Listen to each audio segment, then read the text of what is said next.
Welcome to Card Players The Circuit with your hosts, the Donkey, the Cub, and the Caveman. This is your resident donkey here. You are listening to Card Players radio program, The Circuit. We are broadcasting on Sports Byline Radio on Sirius Channel 122, on cardplayer.com, and on iTunes, the music store, as a podcast. The donkey here, as I said, with the Cub and the Caveman. Ooga booga. Ooga booga. Here at the Bellagio in Las Vegas, the World Series of Poker going on right down the street. A great show for you all this evening. Hand of the day, phone calls, emails, and the triumphant return of the New Cut crew, which includes Steve Dannenmann, the runner-up at last year's World Series of Poker main event. And just so everyone knows, it's pretty much going to be consistent all summer long. 6 p.m. Pacific time is when the show will be recorded. So if you want to hear your phone calls on the air, you need to call in by about 6 p.m. Pacific time in order to get them in. So keep that in mind. So, Gavin and Joe, how is it going? We had the second open event of the World Series of Poker today. The $1,500 pot limit hold'em kicked off. How did it go for both of you? It's a bit of the balls so far. It's a bit of the balls. It's been talked about, I think, a lot, maybe to death at this point by a lot of the players. But these smaller buy-ins, there's just no maneuverability, I feel like. So, you get in there, and if you happen to get anything cracked, you're in big trouble. I was actually lucky enough. I got my opponent all in. I had pocket aces, and he had 9-6, the monster smasher. 9-6, and he flopped a 6. I managed to get him all in, so I was pretty happy, but he unfortunately rivered a 9 on my ass. You got him in on the flop. I got him in on the flop. Yeah, it was beautiful. I felt like I played the hand very well. I even bet a small enough amount to make this kid, come over the top, which he did. And, we flipped up the hands, and I was pretty excited because I had him in big trouble, but he wriggled free, much like a fish caught in the ocean. Any names that you want to drop here? Do you know who he was? No, I just call him Assface. I don't really know his name formally, but yeah. He's not one of those two full tilt guys at your table? No. Not one of those guys? No, he wasn't one of those guys. He was a very nice guy, but it was just kind of absurd when we played the hand. I ended up he moved me in, and I flipped my hand over, and then he said, "Oh, I'm behind," and the board was Jack 6-3, as if he thought somehow his magical 9-6 was going to be in the lead, and I was just going to shove all my money in with nothing. Wow. But such is life. Such is life. And Gavin, you had a similar experience in that you didn't exactly get it in with the worst of it. Oh no, I had good chips today too. I mean, I actually beat aces twice today. Nice. The first time I beat aces, it was kind of interesting. I limped with 7-6 of diamonds, and the guy raised it, a moderate amount, and I called, and the flop came down with a 6 and a diamond, and it went bet call.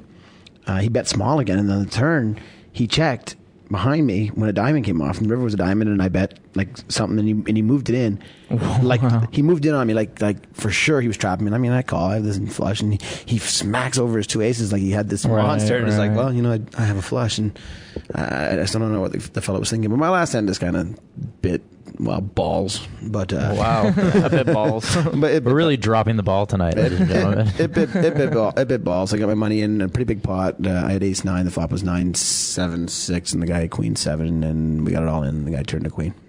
Wow. Yeah. Here we are. There is no joy in Mudville this evening. No, it's a bit of a donk fest out there. It does feel good, early. It does feel good in the early stages here, in the early stages of the World Series, to be playing well and to be getting your money in good. And if you get unlucky, you get unlucky. But we're just starting out the World Series. It's just beginning. It's a long grind, and it feels great to be making good decisions and to be making to just be getting your money in good. And if you get unlucky now, well, maybe we'll get lucky later on. It'll be all right. Right. I agree. Gavin actually said something to me last night. I was really bummed about yesterday, and he was like, "Joe, it's a marathon. We just started this thing, so relax. Look at just that. Pace yourself." You two are in competition in a way. I mean, obviously you're friends, but you're in competition for this possibility to have to dress up like a total idiot in the main event, and yet you're still picking each other up as friends on the side. I think that's admirable. But while we're talking about it, what exactly are the standings in this bet right now? I think it is Sebok 0, Smith 0.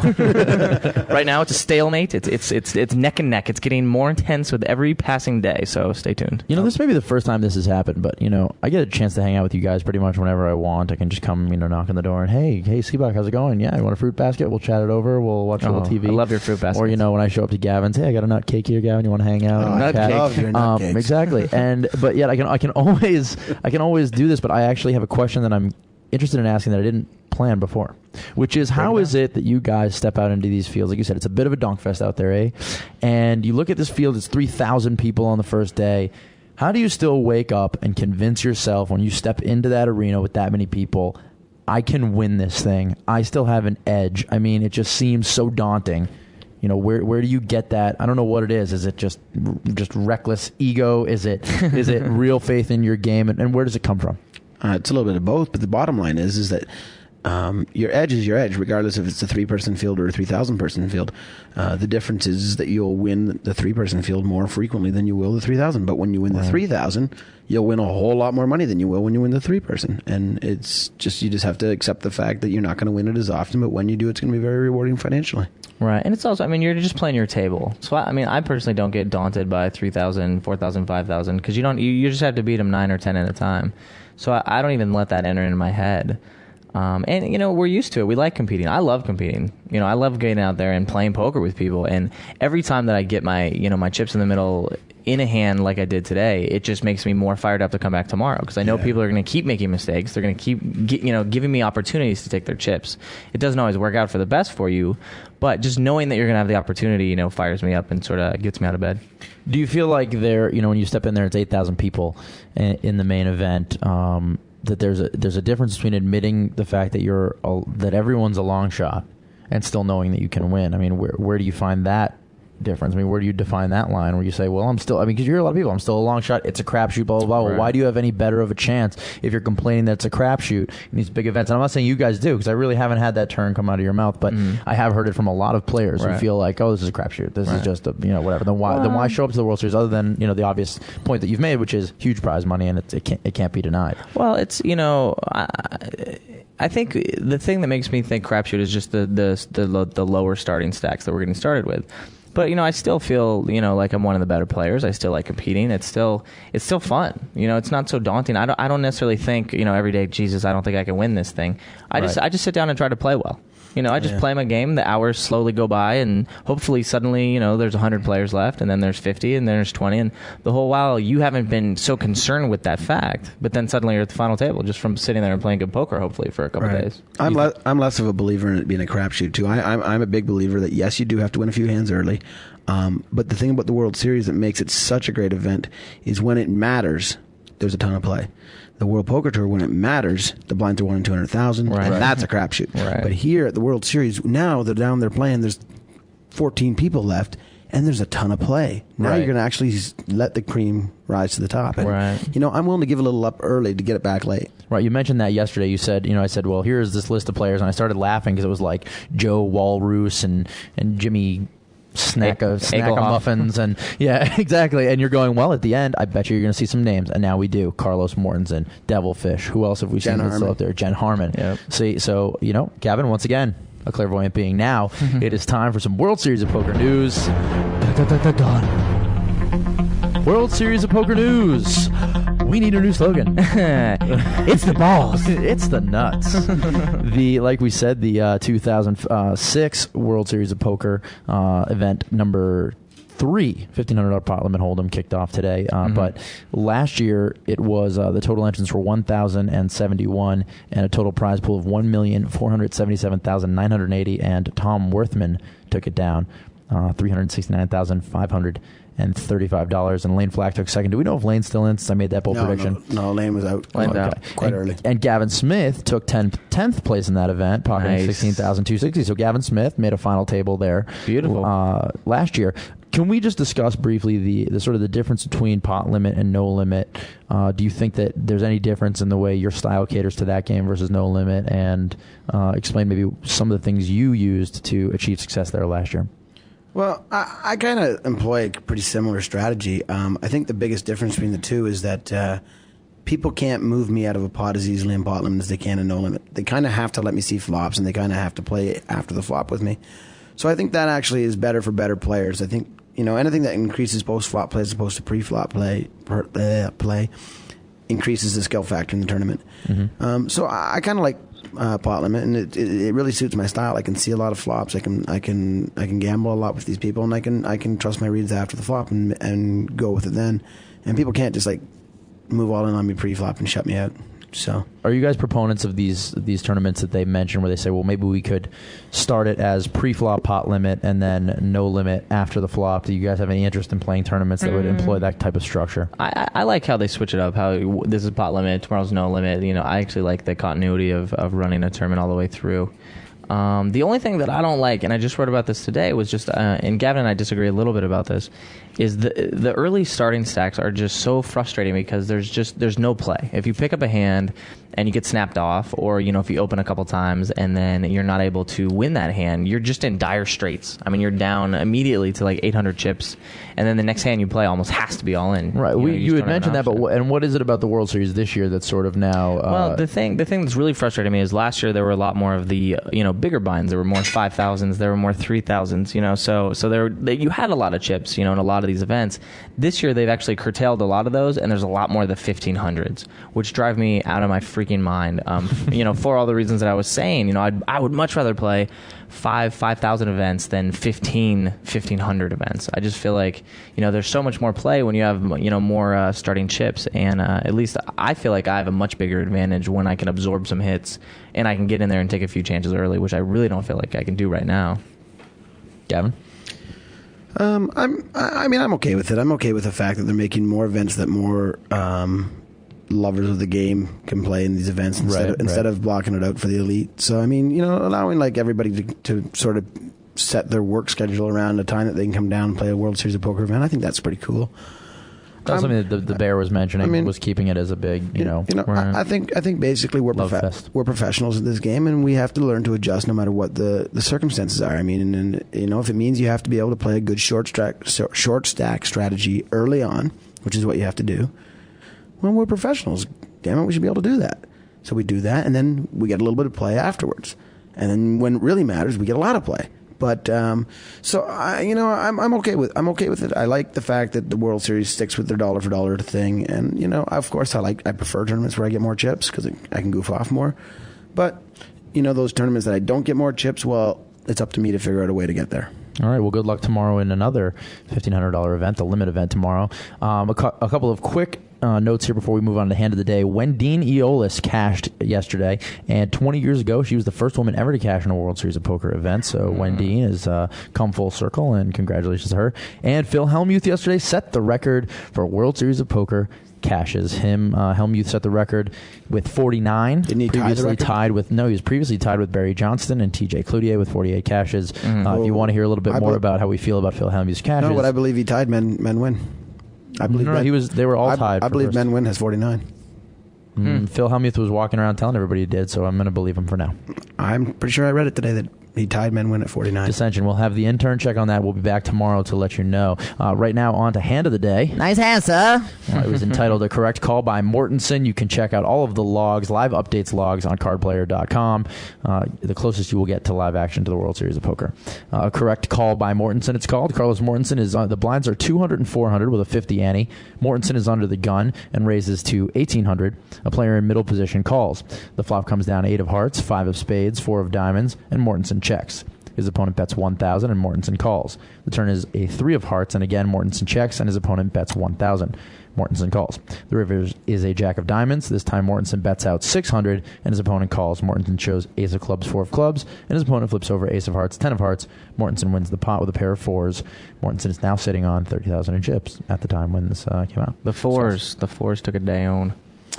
You want to take this one, Gav? You want me to take it? Well, I got a little bit to say about it. I mean, and then I'm sure that you might have some other points as well. I think that this is a pot that was played by two people that were just completely uncommitted to winning the pot. I mean, I don't mind the guy's bet. The guy with the ace tens bet on the flop. I mean, that was kind of standard. He bet a little over half the pot. That's pretty cool. But on the turn, I mean, he's still betting 1,000 again. That's just screaming at a guy that just wants to try and pick up this pot there.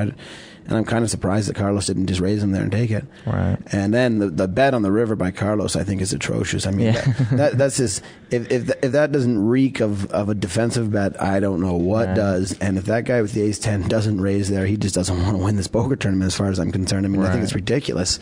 To call there is horrendous. I mean, it just screams out that Carlos has a small pair and just wants to see if it's good, but doesn't want to invest a lot of money. Right. So he's just doing a little $600 bet into this $6,000 pot, And I think the guy was nuts not to raise it.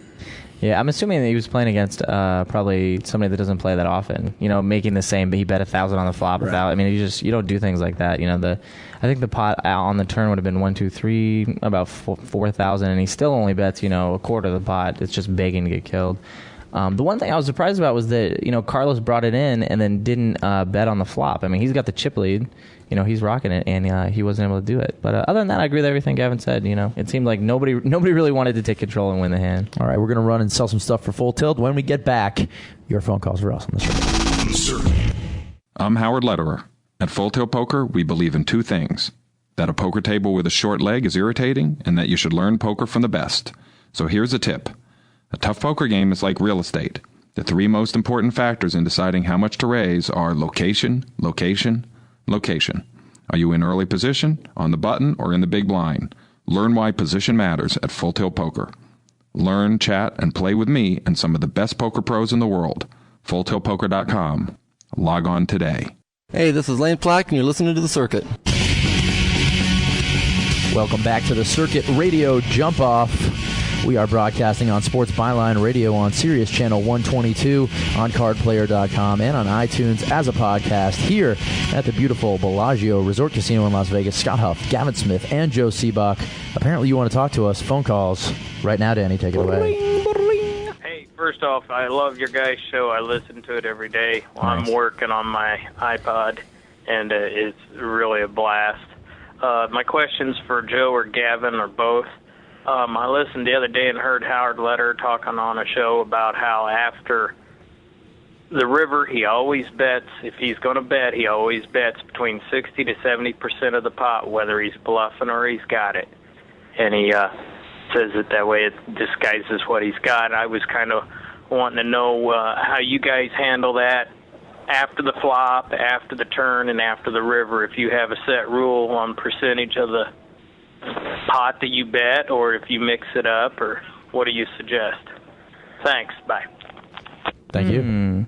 I don't have any set rules. I think it's actually a mistake to have set rules in poker. Generally speaking, I usually try to bet about 2/3 of the pot.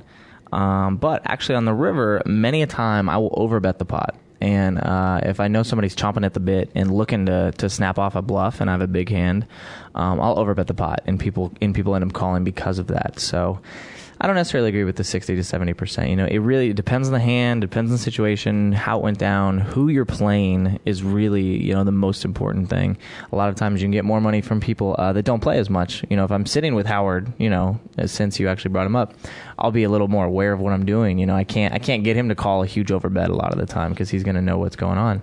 So kind of depends, like everything else in poker. Yeah, I think it also depends on who you are as a person. I mean, Howard's a different person from Joe Sebok and Gavin Smith. So Howard's kind of a mechanical person in his sort of his approach to the game. So I think for a guy who's got his table persona, it's probably a pretty good idea. But for guys who are, known to sort of jump out there, make big bluffs, make big calls, whatever. Whack jobs. Yeah, whack jobs. I think it's I'm the same as Joe. If I think a guy might call a huge bet, I'll make a huge bet. I mean, I've often bet 5 times the pot on the river. Right. So I mean, I'll do some wacky stuff because I think it might work. But I mean, it wouldn't work for Howard because it's just not his table persona. Right. All right, next call. Hey guys, this is Lee from St. Louis. Just wanted to ask a question regarding all the large fields this year in the tournament. What you think the value, if any, is of being an alternate and getting in late to a short stack tournament. Just wanted to kind of see what your opinion was on that. Thanks. Keep up the good work. Bye-bye. By the way, I love the brevity of that call. That's the kind of calls we like. The value is pretty much the same as not being an alternate. I mean, you don't start with any less chips. You start with the same stack. Right. You're getting in the first level of play. The only difference is you're not getting the entire first level, which is no big deal. I mean, as far as value in the tournament goes, being an alternate is exactly the same as being I guess a starter, whatever you'd call it. Right. Yeah, I agree. I don't think it's a huge deal. I mean, you will have to come in and people have slightly bigger stacks, but it's not like you're coming in with 15 and everyone else has like 8,000 or 10,000. So it really shouldn't affect your game too much. I don't think it's a huge factor. I like to start the tournaments, as an initial player rather than, an alternate, but that's just what I like. I would not play if I had to be an alternate. We have time for one more? All right, we'll do one more. Hi, this is Steve from Cleveland. Just thought maybe Gavin and Joe and Scott, could answer a little argument that me and my buddies have. They claim that Jack 10 suited is the best drawing hand that you can have. I claim that Ace King suited would be the best drawing hand that you have, since they're both drawing hands, and Ace King is a much better hand than Jack 10 suited. Love the show. Thanks. It really all depends on what you're up against. I mean, Jack 10 suited is favored over certain small pairs. Ace King suited is favored over like other different hands that Jack 10 wouldn't be. So there's no one hand that's a better drawing hand than the other. It all depends on the hand you're up against. Right, and it just depends on what you're asking. I mean, Jack 10 has more permutations of hands that you can make. You can make more straights up. You can obviously be in the middle or the top or the bottom, as opposed to Ace King. You can only be on the top. So it just depends. I mean, I'd rather have Ace King suited if I'm heads up. I might rather have Jack 10 suited if I have 4 players in the pot. Yeah. Ace King also has benefits of the fact that it's not always a drawing hand. It's also a made hand. Exactly. So it leaves things to be discussed. Is the answer to that. All right, well, Joe would like to clear the air on something that happened on the air last night, so I'm going to kick it right to you, Joey. Right. I actually just wanted to respond to AJ. I said I'd come up with something. I thought about the bet, and I first want to apologize for telling you to wash my clothes, because that's probably not fair. But I really don't want to have a monetary bet. If you want to come up with something fun, I'm into that. And I kind of feel like I shouldn't be soliciting big money bets on the air. A, because it might be illegal, and B, because I just shouldn't, because I'll have like 1,000 bets tomorrow if I do. So let's come up with something more fun. You're a punk. Cool. All right, we're hoping to talk some strategy for you people tonight. Unfortunately, the guys in this room know very little about it. The New Cut crew is back, and they're growing. Don't feed them after midnight. Steve Dannenmann, Mark Shack, a.k.a. Mike Shit, a.k.a. The Bubble Bitch. Dave Silverman in here tonight for the first time. Mike Roten, Joy Miller, and Jim Burnett, all in the house. New Cut crew, welcome back. What happened to Puppet Master? Where'd that go? What? The puppet? Oh, you're the Puppet Master? Yeah, I'm wearing that on my shirt at the World Series. No, you're not. No, yeah. Are you really? You totally lost that when you played like such a whore at the Borgata. I thought we were beyond that. Well, no, the bigger question really than Borgata. You cannot live that. More recently, he actually busted out of a tournament about 10 minutes ago. So the question really is, why does Mark Shack only come in after he gets busted out? Is it the free beer? I think it is. Well, since you're the only guy who managed to accomplish anything so far at the 2006 World Series of Poker, why don't you tell us about your ride in the $1,500 no-limit event? It was pretty easy. I just got pocket aces like 15 times. That's the only hand I play. And fortunately, I got but not on the bubble. Not on the bubble. I will muck aces on the bubble. I made, what is it? What do I get paid? 1 to 5 on the bubble? So what happened though here? I actually, you had an interesting hand. We actually can talk a little bit of poker, because the hand that you busted out on has sparked a little bit of a debate before you got in the studio. Why don't you walk the listeners through it here real quick? Yeah, I felt I learned something tonight. I think I had a guy. Not sure. I'm not quite sure, but I had a guy who I thought was on tilt. I had just taken a big pot from him with a pair of kings, and the blinds were 2,500, 5,000. He moved all in for 40,000 when I had 120,000. 120,000 in front, and I was playing this guy. I was playing his hand, playing the player, and I had Carlos Mortensen behind me, who was the chip leader, another guy who had me covered. I moved all in to isolate, ran into a pair of aces in the big blind, and the rest is history. Hey, Mike Shit now has a new nickname. What's that? Mike Shit, a.k.a. Joe Sebok. Why is that? Oh, the big moves with the pocket pairs. Yeah, wait. What hand was it? I didn't hear what hand did you have? I had a pair of 10s.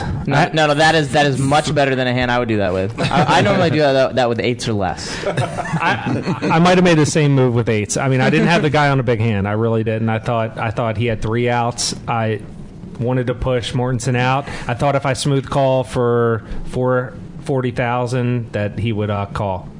Or go all in. Hey, you don't have to explain it to me, brother. I know the thinking behind moves like this. What do you think of it, though, Gavin? Since you know what Joe thinks of it, obviously. It's not in this particular case because it's Carlos, and you got a couple of additional problems too. One is you're going to continue to have to play with Carlos 2 to your left, which is going to be very difficult for the rest of the tournament, or until they break the table anyways.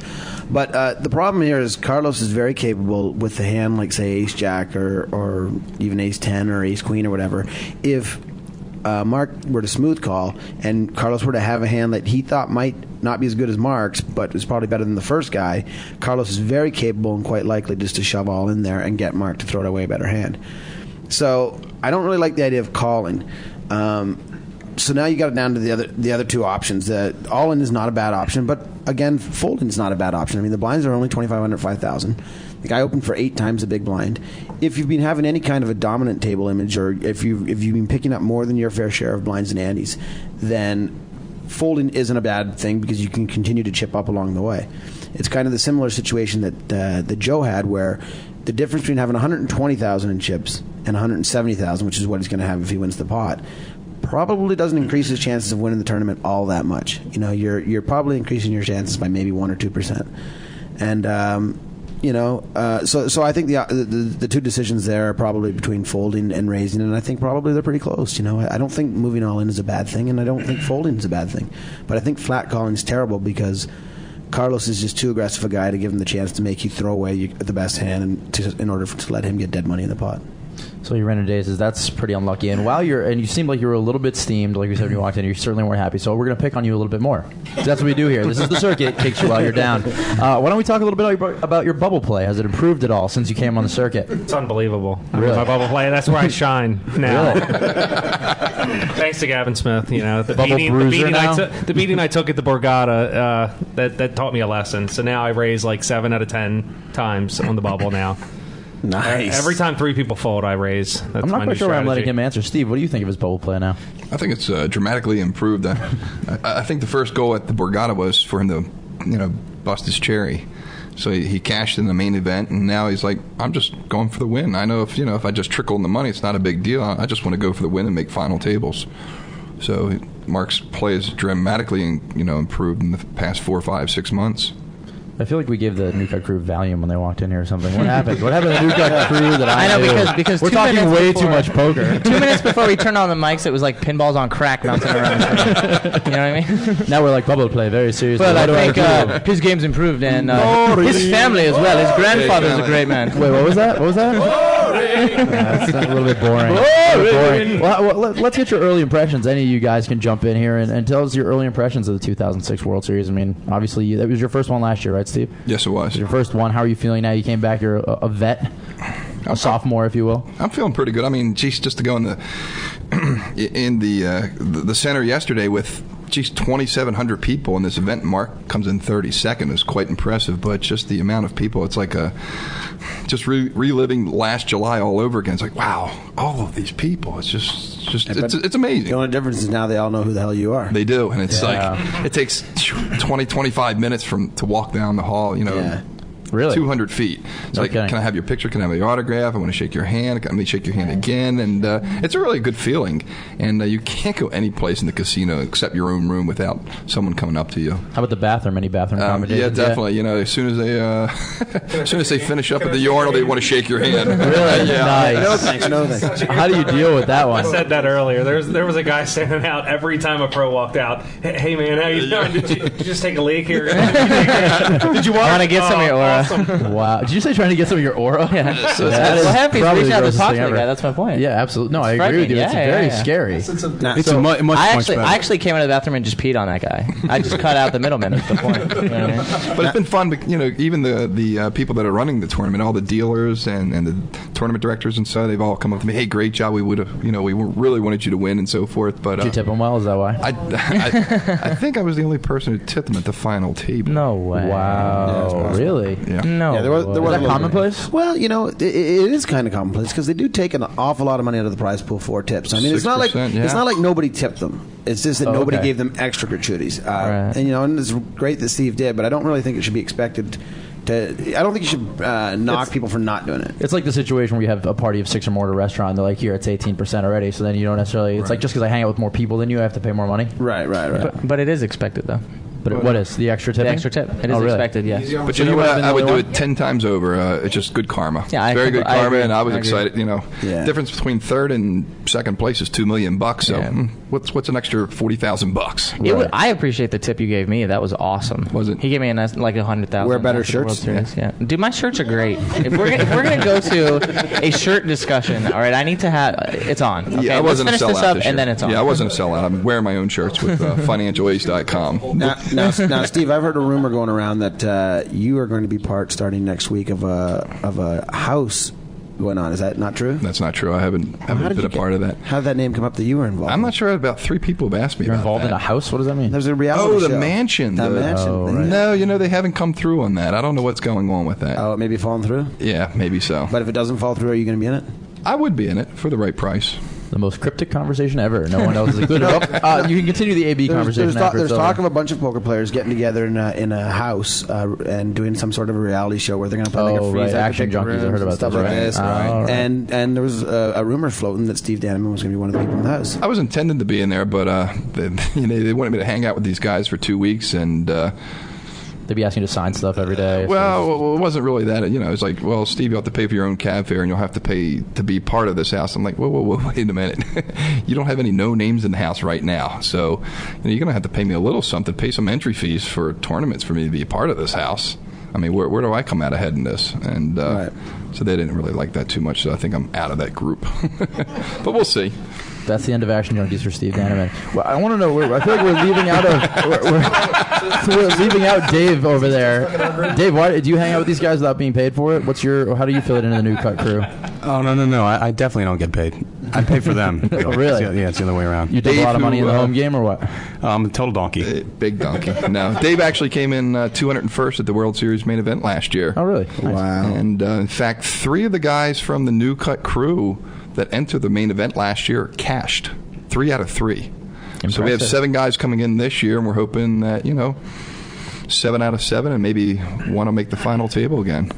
I would love to see you guys in some battle of home games or something against some other home games out there. Is there something like that in the works? We have a great home game. We've up to about 27 to 30 players, three tables. And would you guys be willing to accept strategy. challenges from other home games? Oh, we would love it. If they wanted to compete against Oh, absolutely. We have to have jerseys, though. Yeah, definitely jerseys. Wow, I think that there's going to be. I think gotta be unis. You don't have unis, you can't get in. Challenge them. What about you? you? Huff? Get it from producers. Huff, why doesn't your home game challenge the New Cut crew to I don't even play in that home game anymore.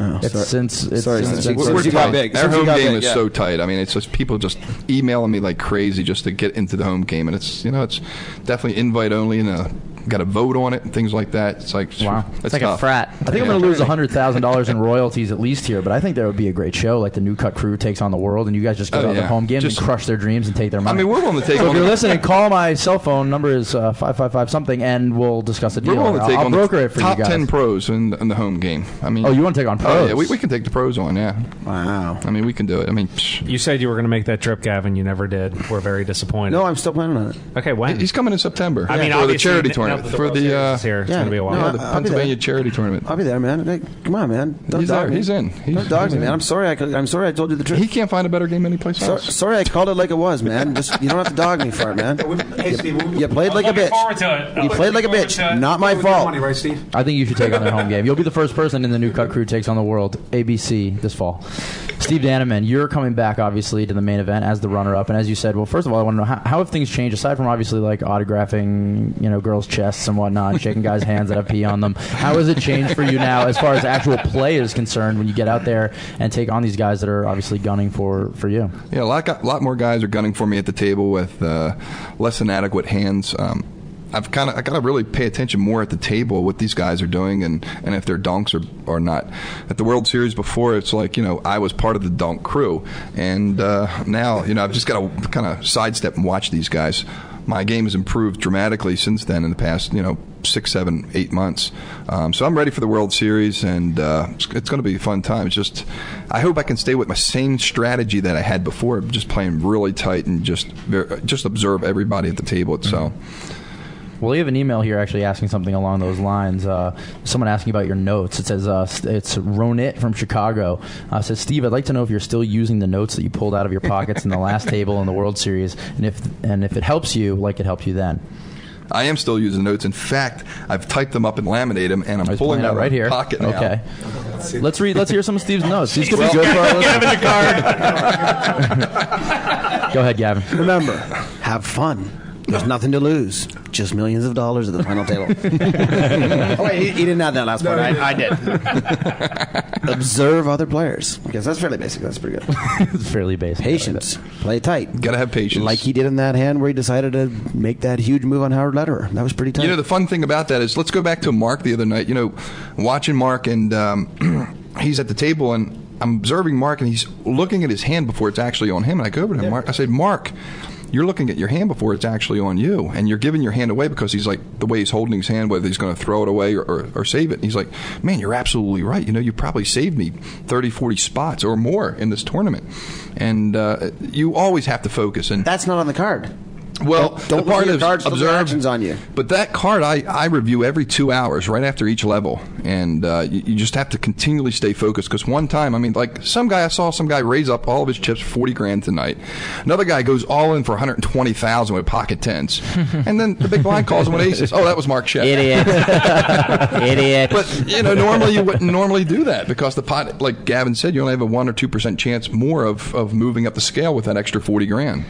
So risk versus reward. Is that it? You're done reading all of these tips? No, actually, I want him. This can win you $4.5 million. I would like you to to enlighten us on play hands that makes money. Yeah, that makes. There's a little typo there, but I mean, use words with English classes. Learn how to speak. You want to play hands, ace, king, ace, queen. You know, someone raises in front of you, and you're looking down at ace, jack. You have to look. You have to ask yourself, what do I need to money. What do I need to flop to continue with this hand? Ace jack lose money. I mean, and even ace queen a lot of times. So you just have to constantly observe what's going on, and you know, those hands, you know, those small pocket pairs, sixes and unders under the first 3 positions, throw them away. Did Mike Shit give you this one? Try to get into the money. You know, was that for Mike Shit? The idea is still just try to get into the money because that builds your confidence. And I'm not saying that all of my rules are the right, but those are the rules that help me. And, you know, a lot of pros wouldn't agree with a lot of different plays or even playing pot odds. A lot of pros say, yeah, you play pot odds. In my opinion, I don't play as much pot odds as other people do. Me neither. Next one. What does this one mean? Don't move all in after flop unless you have nuts with OPP draws. Opponents. It's called opponents draws. Opponents draws. In other words, don't unless you have OPP. Don't risk all your chips unless you absolutely have the nuts. And you know, if he's on a flush draw, make him pay for it. In other words. So he doesn't know anything about pot odds. He's on the flush draw, or if there's a flush draw out there. You think if you can get him to fold the hand that is a 96% favorite over you, then go for that too. Right. It's kind of like with the Hatcham hand that on the 6th day when he had the ace king of diamonds, and I hit the set on the flop, and I raise, he re-raises, and I go all in. A lot of pros have told me, Steve, why didn't you just smooth call? Well, if the diamond comes out, I'm not sitting here talking to you guys. I'm done. So you know, we'll still let you play at home, though. Yeah, exactly. So I was concerned. You know, it was just my style of play, and that's what worked for me. Anything else on that list? I have fun again. Oh, there's a whole back to the card? The whole back. All right, we don't have time for the back. Here we go. We have another email here wanting to know if Steve is going to split his buy-in again this year as a favor to your buddy who spotted you last year. I guess they're assuming the buddy wants the favor. You know, I am a very superstitious person, and I'm thinking that, you know, whatever worked the first year, you go with it the second. And my buddy Jerry was good karma, so I think I'll go with the same thing. I'm still up in the air whether I'll wear the same shirt or not. So we'll see. So no official New Cut Crew merchandise for this World Series, obviously. You still have there is. You just won't wear it because we're not giving him a money still deal. Have the shirt. I think you should sign the shirt and give it to my charity. That would be like good luck giving away. Right. So I may never cash again if I give my shirt away. You know, it's all about the karma thing. You'd probably cash. You'd probably win this year because you did something great for a little girl. I think there's a lot of great things I can do for that little girl. Okay. Wow. Okay, we've just gone too fucking far. Okay. Well, you know, I mean, just getting the New Cut Crew come to your charity and so forth. There you go, the crew. That's true. Not things like that. That is absolutely true, Steve. All right, boys, we have a bunch of phone calls. First, I just want to say one thing really quickly, though. I think that the New Cut Crew has actually helped shape the circuit into what it is today, because when they came in to the studio that one day in February at the Winter Poker Open, and Mark had his tail between his legs and had to take some abuse, it changed this show from me being like, well, I have to know what the expected value is, and like making sure that we were getting all the strategy, to actually having some fun. You just sounded like Sebok there. Thanks to the New Cut crew. Our first phone call. Go ahead. Yeah, my question was for Steve Dannenmann. My name is Jeff Conley from Kansas City, Missouri, and I was just wondering what the hookers ever did to you. Thank you, bye. What did they ever do to you, Steve? What were he paid for? In actuality, there were never any hookers. Wink, wink, nudge, nudge. Oh, boy. It was a boring interview, and they said spice it up a little bit, so we had to talk about the hookers that weren't actually there. All right, no hookers. Next call. Hey, this is Derek from Montreal. Just a quick question for Steve Dannenmann. Since your TOC, your 05 TOC cash, basically my question is how much are you stuck playing tournament poker? Playing what? Oh, you know what? I know who that guy is. Did you say Dave from Montreal? Yeah, Dave from Montreal actually finished that by saying, and Joe Sebok, who are you trying to fool with those shirts? You're clearly gay. Joe, you're clearly gay. And that kid was sitting in a 2-4 no-limit game at the Mandalay Bay with me, and he would not leave me alone. He goes, just be honest, Sebok's gay. And I go, he's really not. He goes, just be honest. Let's all be honest, okay? Sebok's gay. I can tell you that Joe Sebok is definitely not gay. Definitely not gay. Definitely not gay. He's a good guy. I have a little bit of wait, you're implying that if I was gay, I wouldn't be a good guy. He's not gay. He's a good guy. I know. What the hell? He's not blind. He's cool. Why don't we answer the question, though? Just to answer the question as far as how much am I stuck in tournament play, I always try to diversify my risks. So I don't always own myself when I go into any tournaments, any $10,000 buy-in tournaments. I diversify my risk with investors and things like that because that allows me to play more poker. And, I did well, have a nice nest egg, and I'm not going to blow my nest egg on poker. Right. Not too often do you ever have a nice windfall.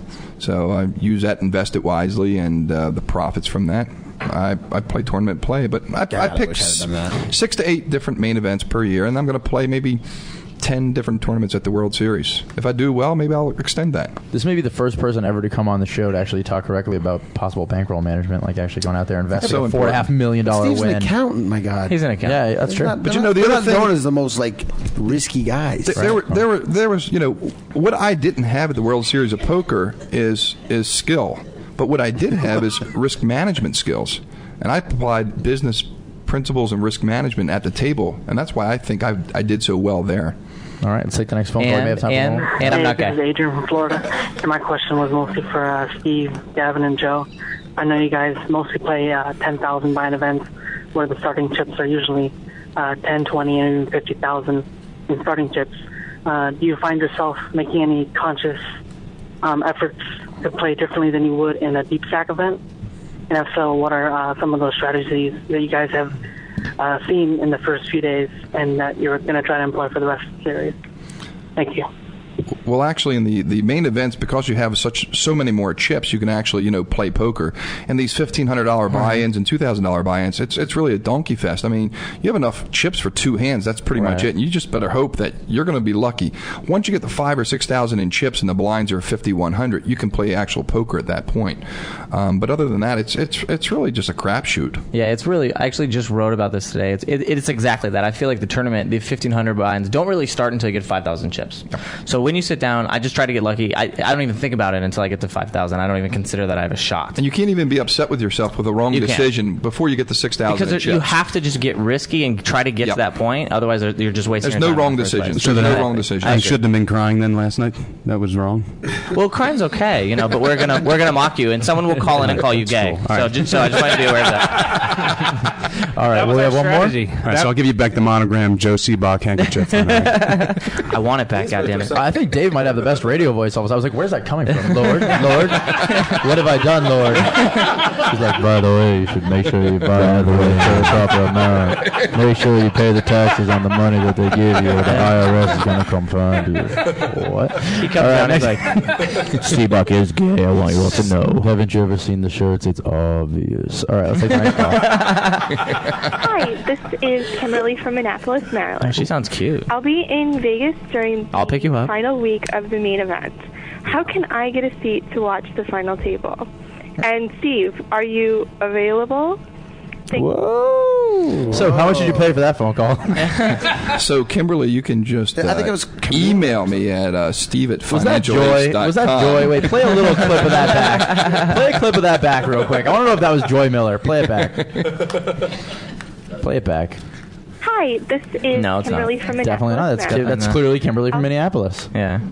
Are you available? Absolutely. She can email me at steve@financialace.com, and I can get her a premium seat to the World Series main event. Wow, how about that? Steve's lap, the premium seat at the World Series main event. That's assuming that you... Well, actually, I guess you could sit at your lap at the final table, too. Would they allow that? Sweaters? Perhaps. On your lap? I don't know about on your lap. But all right, well, we'll check on it. We'll see. All right, guys. Well, feel free to hang out while we do the rest of our show. But it's really nice of you guys to come by again. Thank you. The New Cut crew. God, running down the names again. Steve Dannenmann, Mark Shack, Dave Silverman, Mike Roten, Joy Miller, Jim Burnett. Actually, is Joy a part of the New Cut crew? I'm not. No? Okay, fine. Then everyone but Joy. Thanks for coming by, guys. Thanks, guys. Thanks. Want the latest in cool card player clothes, or are you looking to take huge pots by reading game theory from some of the world's greatest players? If your answer is yes, and you're looking for the best possible poker products, all you need to do is log on to cardplayer.com, click on Poker Store, and you will find tons of poker-related items, including books, poker accessories, DVDs, clothing, and so much more. Go check it out today, and you'll agree that the Card Player Poker Store has everything poker-related you could need.